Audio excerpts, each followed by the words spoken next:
Hello Taurus, thank you for joining me for your weekly forecast for the Sun or the Ascendant for week commencing the 5th of November.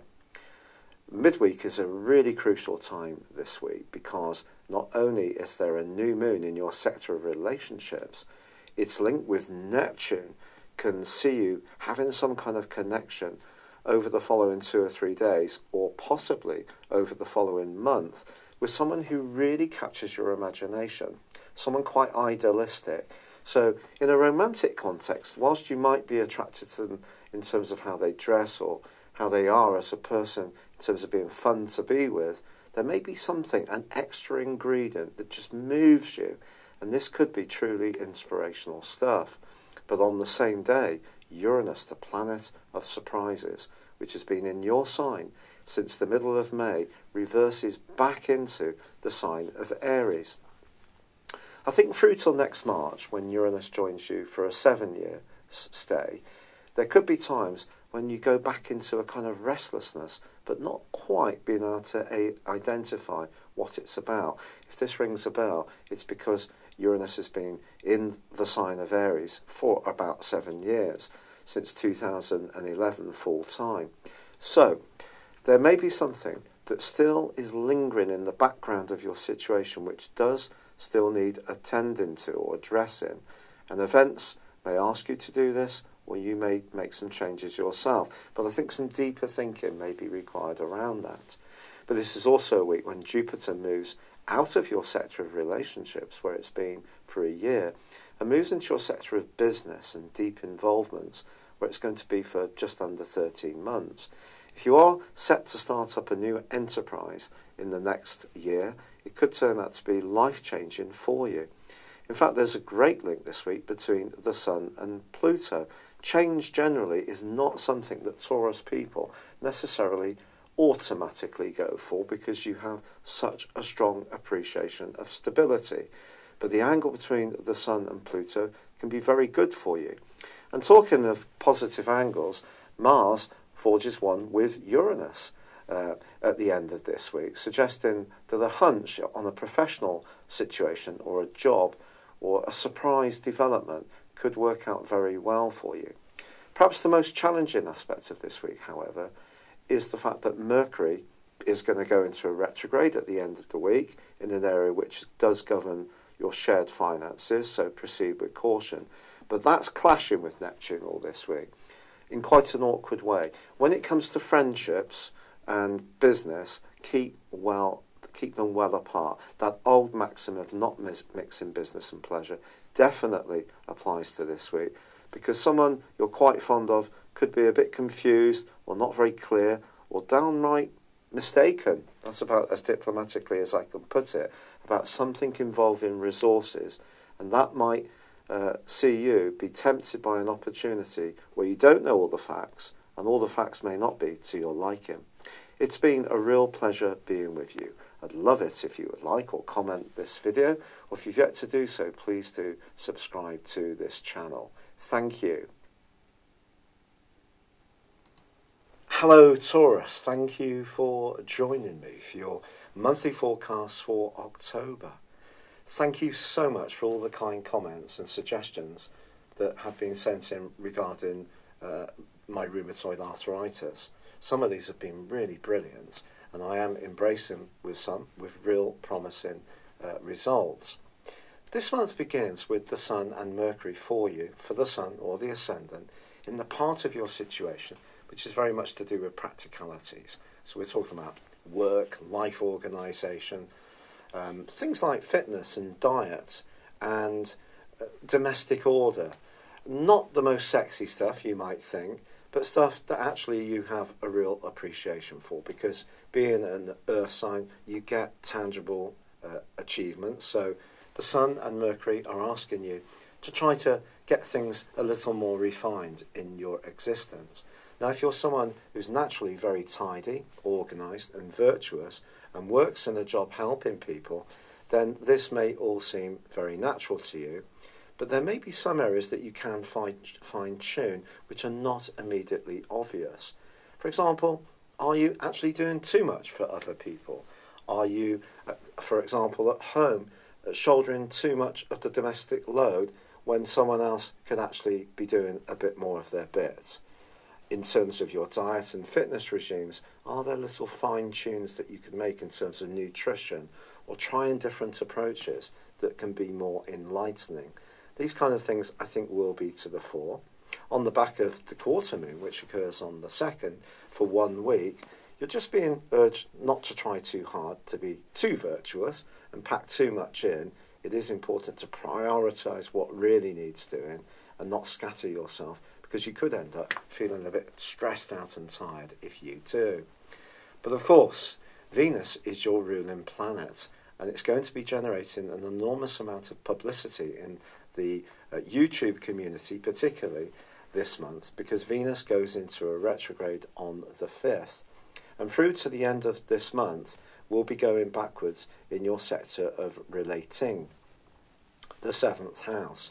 So relationships are undoubtedly going to be to the fore. In November, I'll just tell you that Venus actually inverts and it revisits your 6th solar house. It's going to be relationships, more about work. It then re-emerges into the sign of Scorpio early in December. So this is going to be a long period, I feel, where relationships and relating are going to be an important part of your thinking. But we also have, in the first 2 weeks of this month, Mars, which of course has been a bit of an aggravant with Uranus in your sign since the 2nd week of May in a right angle. So there's been a bit of a battle going on for you, perhaps within yourself, perhaps within someone that you feel has tried to dominate you too much, been a bit controlling. Could be a job, it could be an organisation, it could be a lifestyle, it could be a mindset, but something's being challenged during that period of time.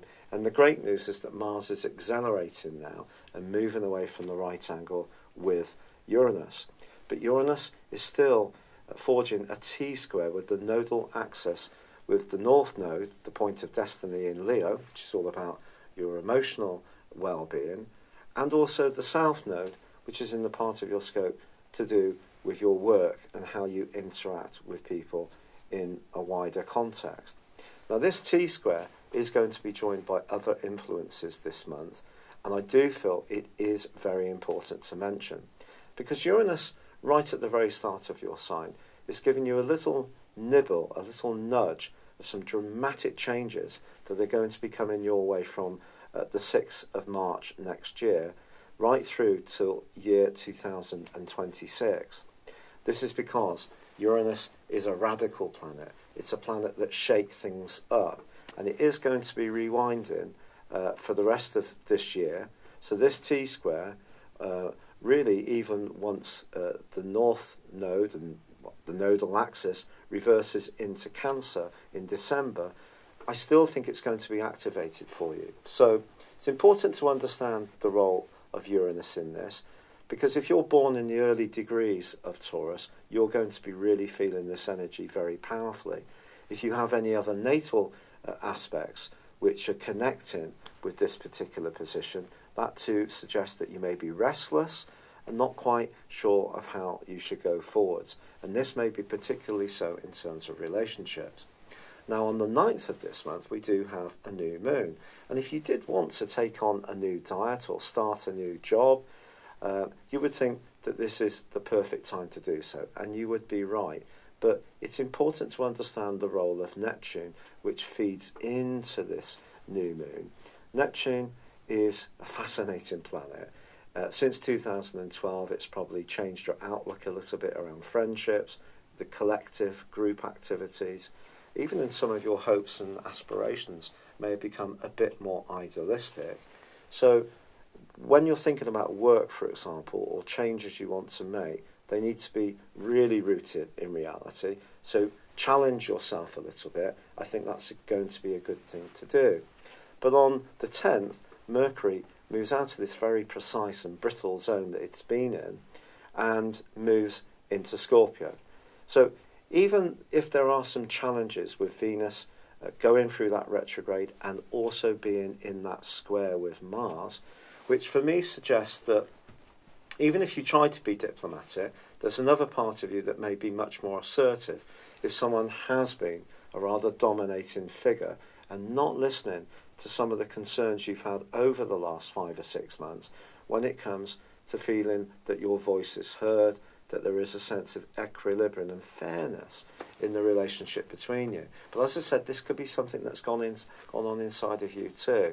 But certainly in the first 2 weeks of this month, some kind of battle of wills around power, around relationships is possible. That could be with your line manager, it could be with your parents, it could be with your kids if you have them. But equally it could be with a partner. It just depends on your unique circumstances. Now Venus is a beautiful planet. It gives you that wonderful sensuality, and in the 7th house ordinarily it's an opportunity to relate superbly well and can very much bring fortune. And with Mercury moving into this area, I think a bit more logic comes into the equation. So if there has been some tensions, Mercury will help you to just see things a little bit more objectively. I'm not suggesting that you will be seeing things subjectively, but all of us can at times be quite emotional.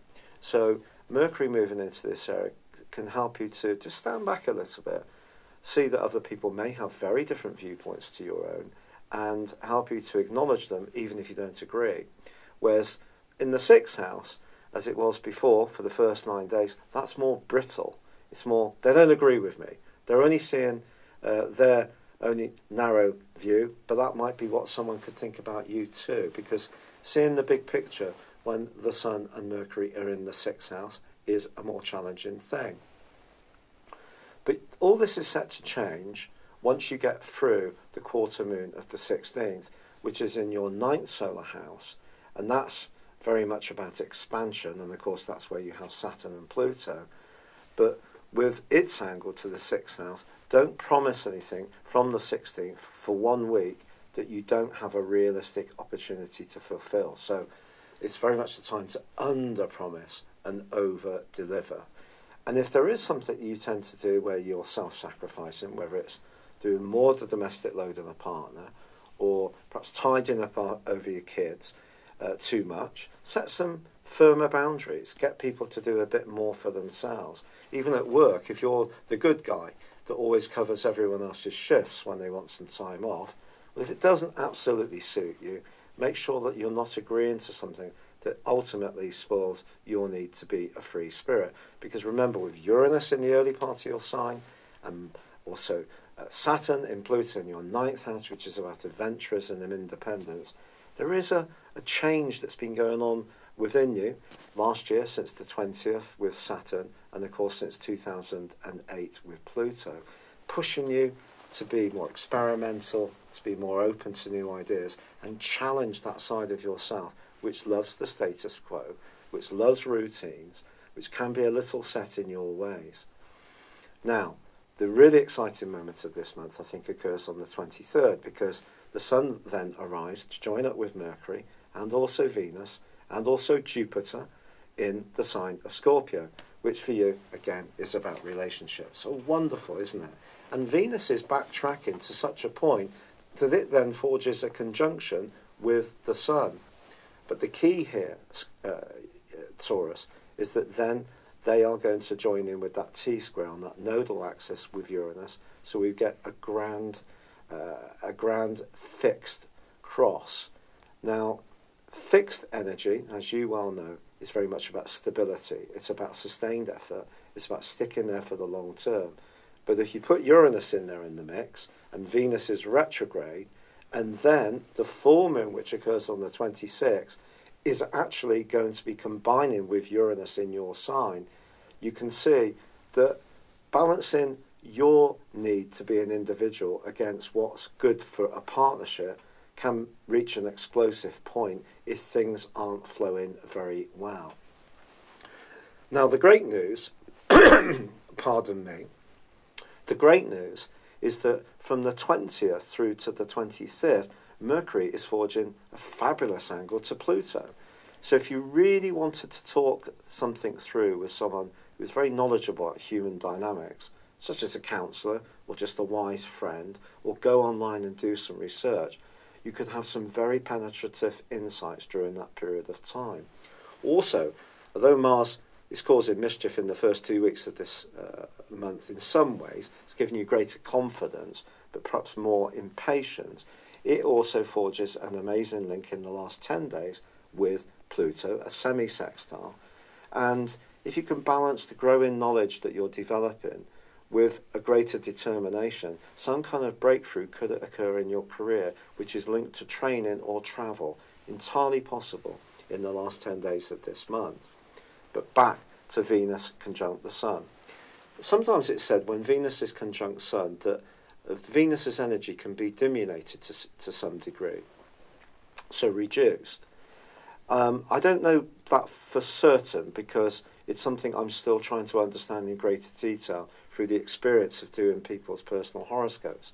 But I would say that in a classical sense, when we put Venus alongside the Sun, we talk about potential, the potential to relate better, to give out an amazing, charismatic vibe. So if you're single, the fact that Uranus is on the other side of the heavens could mean your very uniqueness can be the factor which draws someone to you. So could be potentially very exciting stuff. I think it's more around ongoing relationships where the politics of the last 5 or 6 months and that square between Uranus and Mars, and then this grand fixed cross that's going to be occurring in the last days of this month sets up a scenario where something may have to give. It's almost like the plates on a big ship with all the rivets in. As the ship twists in the storms, some rivets can start to pop out. If something's being resisted, the resistance could be within you, it could be within the person you're involved with, it could be the judgment that you're getting from people around you. But the need to change flows against the need to be more harmonising and compromising. If we give all of our energy away to the point that we're not standing up for what's right for us, we diminish ourselves. It's important that we don't lose our identity in being too much of a people pleaser. Now Mars is there in the 10th house, just reminding you, giving you a little tap on the shoulder saying, look, this is your month to raise your profile, have self-confidence, and if there are some tensions that come in relationships because of this, then so be it.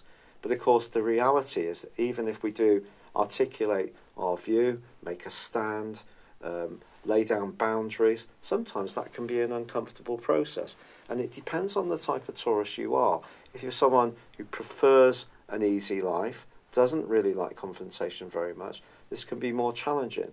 If you're someone who will say it as it is, it's about harnessing that, but in a really productive and constructive way. So as this month draws to a close, and we get to Halloween on the 31st, so Mercury pops into the sign of Sagittarius, which for you is very much about understanding not what people are saying, but what people mean, particularly as Mercury in Sagittarius is in detriment. But I feel that there are so many opportunities this month, to be perfectly honest. So although this month may be characterised as being very much a difficult time with Venus in retrograde, and it is true that there could be something in that, I also feel we need to look at those other opportunities to understand better how you relate, to understand better what you need, and most of all, to understand better what other people want from you. But if you're a natural giver, I think this is a month to find your power and your voice. If you tend to be someone who's quite set in your ways, it's a month to be more open to change. If you're someone who likes things very much on your own terms, you could be challenged by someone who would like you to hear where they're coming from more. So it depends on unique circumstances. But Venus retrograde is something to take seriously, but so is that nodal axis, because that's about balancing your emotional needs against the need to be recognised and heard. And if you can get that formula right, by the time the Sun and Venus come together and they go into opposition with Uranus, it could be a time of liberation and excitement, even if the change itself could see you a little bit daunted. But hang in there, because you don't change things very often, and if something is ripe for change, you'll instinctively know there's a reason because of that. Thank you so much for joining me, Taurus. I wish you all the best. I'd love it if you would like or comment on this video, or if you've yet to do so, please do subscribe to this channel. Thank you.